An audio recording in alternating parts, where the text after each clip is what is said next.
Perlahan tapi pasti, warga Jakarta mulai bisa menikmati mobilitas ramah iklim. Rencananya hingga tahun 2023 nanti akan ada sebanyak 220 unit bus Transjakarta elektrik yang akan lalu lalang di sekitaran ibu kota.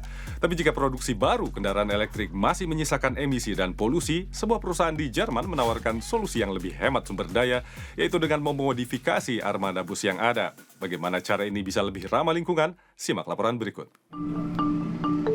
Inilah sosok masa depan. Sebuah bus bertenaga listrik di dalam lalu lintas kota. Ini hanya satu dari sedikit bus listrik.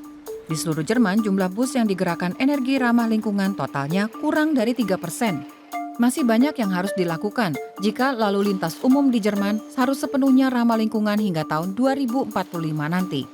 Permintaan pasar sangat besar dan produsen kewalahan memenuhi permintaan. Selain itu, bus listrik harganya 2 kali lipat lebih mahal daripada model diesel. In Europa fahren 800.000 Busse.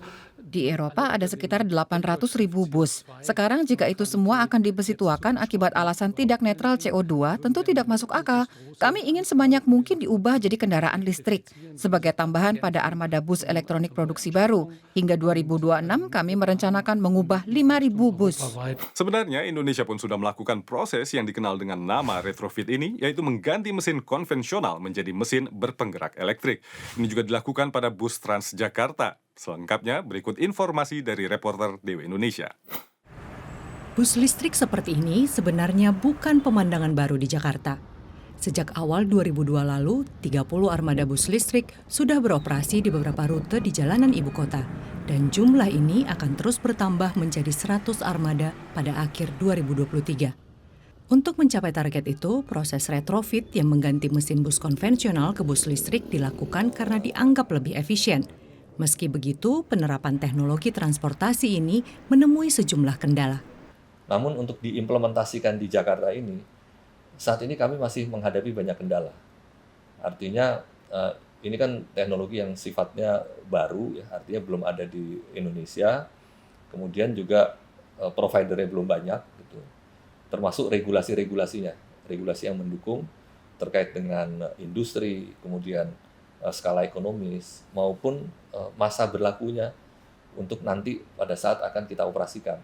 Pengadaan bus listrik di ibu kota dilakukan pemerintah DKI Jakarta untuk mengurangi emisi karbon. Pada tahun 2060 ditargetkan Jakarta dapat mencapai 0 emisi karbon.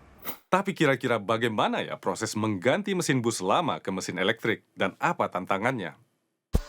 Mengubah bus lawas menjadi bus listrik jauh lebih ramah lingkungan dan lebih murah.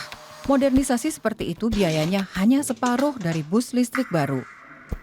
Mesin lama diangkat dan dipasang motor listrik baru. Kedengarannya mudah, tapi tidak demikian. Selama setahun, para insinyur memikirkan bagaimana melakukannya. Die größte Herausforderung ist bei der Entwicklung. Tantangan terbesar pada pengembangannya. Bagaimana mengintegrasikan suku cadang ke dalam kompartemen yang aslinya didesain untuk sistem yang lain. Bus tidak dirancang untuk baterai dan tidak dirancang untuk agregat tambahan, melainkan untuk sebuah mesin dan transmisi tertentu. Sementara kami akan menempatkan baterai. Itu tantangannya. Di sini, di mana baterai sekarang berada, tadinya tempat mesin diesel.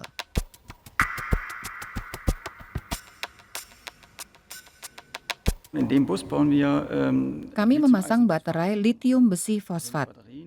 Itu baterai yang tidak mudah meledak dan tidak mengandung nikel atau mangan. Dan pada bus yang kami ubah, baterai terletak di bawah bagian tempat duduk penumpang. Tentu lebih baik jika bahannya tidak mudah meledak. Tren menyulap kendaraan lawas menjadi elektrik juga marak dilakukan di Bangkok, Thailand, khususnya untuk bajai alias tuk-tuk. Kira-kira kalau di Indonesia, jenis kendaraan apa yang paling mendesak harus beremisi rendah? Tuliskan jawabanmu di kolom komentar. Sahabat DW, bicara tentang bus listrik pasti tidak lepas ya dari produksi baterai. Kami juga punya reportase yang membahas tentang potensi dan kritik terhadap Indonesia yang ingin menjadi penghasil baterai mobil listrik terbesar di dunia. Cek video ini ya. Jangan lupa juga untuk share dan like video ini dan tentu berlangganan kanal YouTube DW Indonesia.